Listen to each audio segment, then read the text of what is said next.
Occasion ఏదైనా location ఎక్కడైనా తెలుగువారి వేడుక అంటే ఆలివ్ మిఠాయి ఉండాల్సిందే.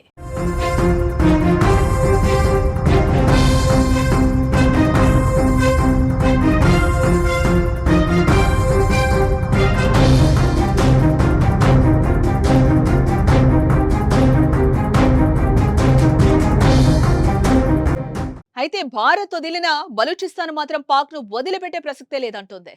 పాక్ ఆర్మీకి 3 చెరువుల నీళ్లు తాగిపిస్తోంది. పదుల సంఖ్యలో సైనికులను లేపేస్తోంది. ఒక్కో నగరాన్ని స్వాధీనం చేసుకుంటూ వెళ్తోంది.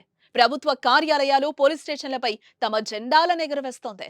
బలూచ్ తెలివి ముందు పాక్ సైన్యం తేలిపోతోంది. తాజాగా మరో అడుగు ముందుకేసి భారత్ సాయం అందిస్తే పాక్ ను అంతు చూస్తామని ప్రకటించింది.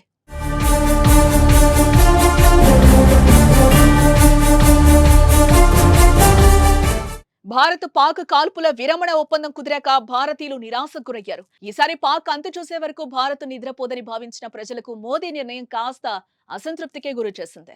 అటు పాక్ లో ప్రజలు మాత్రం రోడ్లపై సంబరాలు చేసుకుంటున్నారు. భారత్ పై విజయం సాధించామని, అందుకే సంబరాలు అంటూ వారు చెప్పుకుంటున్నా అసలు మ్యాటర్ మాత్రం అది కాదు కదా. అవి విజయోత్సవాలు కాదు, ప్రాణాలు దక్కాయనే ఆనందం. అవును, భారత్ తో యుద్ధం అంటే వారి భవిష్యత్తు ఏమవుతుందో వారికి తెలుసు కదా. భారత్ బలంపై వారికి అవగాహన ఉంది.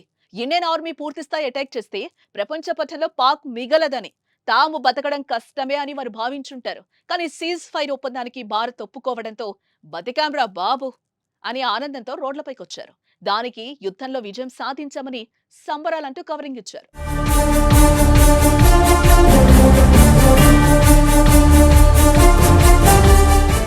ఏదేమైనా భారత వారిని వదిలిన పాకిస్తాన్ కు బలూచిస్తాన్ భయం వెంటాడుతూనే ఉంది. పాక్ ఆర్మీ శిబిరాలపై భారీగా దాడులకు సాగిస్తోంది. ఆర్మీ స్థావరాలపై విస్తృతంగా ఈ దాడులు చేపట్టింది. పాకిస్తాన్ లో 51 ప్రాంతాల్లో ఆర్మీకి చెందిన 71 శిబిరాలపై దాడులు సాగించినట్లు బలూచిస్తాన్ లిబరేషన్ అధికారికంగా ప్రకటించింది. పాకిస్తాన్ ఆర్మీ కాన్వాయ్లో ఇంటెలిజెన్స్ కేంద్రాలపై ఈ దాడులు సాగినట్లు తెలుస్తోంది. అలాగే బలూచ్ రీజియన్ నుంచి ఖనిజాలు, ఇతర వనరులు తరలించే ట్రక్కులు, ఇతర వాహనాలపై ధ్వంసం చేసినట్లుగా సమాచారం.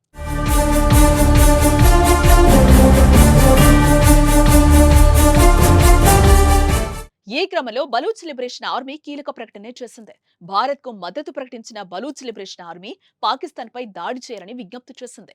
పశ్చిమ సరిహద్దు నుండి మద్దతు అందించడానికి తాము సిద్ధంగా ఉన్నామని తెలిపింది. పాక్ పై భారత్ నిర్ణయాత్మక చర్య తీసుకుంటే పాక్ పై దాడి చేస్తామని పేర్కొంది. భారత్ కు సైనిక శక్తిగా నిలుస్తామని ప్రకటిస్తూ ఆదివారం లేఖ రాసింది. పాకిస్తాన్ మాటలు నమ్మొద్దని కోరినా బిఎల్ఏ పాకిస్తాన్ పై దాడి చేయాలంటోంది.